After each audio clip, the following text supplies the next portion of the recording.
When we get discouraged or even just tired and maybe ready to throw in the towel, we need to look to the New Testament examples of their fervor, their drive to go forward. Good morning. This is Pastor Ernie Lewis of the Blue Point Church in Sisney, Illinois, with your thoughts for Tuesday. You know, we can become excited when we read about the early days of the New Testament church, all the enthusiasm of these first Christians who actually paved the way for us. By the way, enthusiasm is from the Greek, which originally meant inspired, or more precisely, it meant possessed by a God, filled with that theos. And in Acts chapter 2 and verse 41, it says, "Then those who gladly received his word were baptized. And that day, about 3,000 souls were added to the church."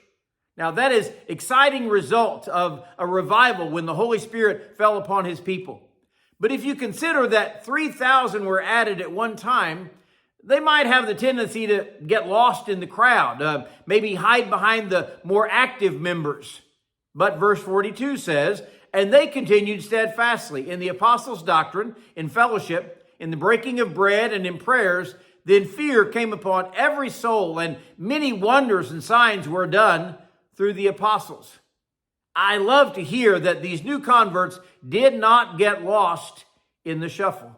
They didn't doubt their faith. They didn't hide in the shadows or even think about giving up. This verse says they continued steadfastly. And in the apostles' doctrine, where they studied and discussed these things from time to time. Unfortunately, they didn't have all the copy of the Bible that we have today, where many of us have 3 or maybe 5. All they had was what they had been taught by the early disciples about Jesus, about his teachings, about God's wonderful plan for each of their lives. So they all continued steadfastly in fellowship. I can't imagine any of these new converts missing even one church service where they could gather together with others. They believed that they could more easily grow and bond together, which is certainly true of any Christian. And they continued in breaking bread, which most certainly was a practice of the Lord's Supper as a regular reminder of Jesus' sacrifice. But it seems in the New Testament church, they also included a Paschal meal around the tables.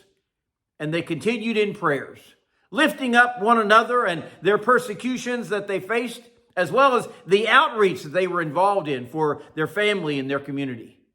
We can see why they had great awe in their hearts and saw what God was doing among them.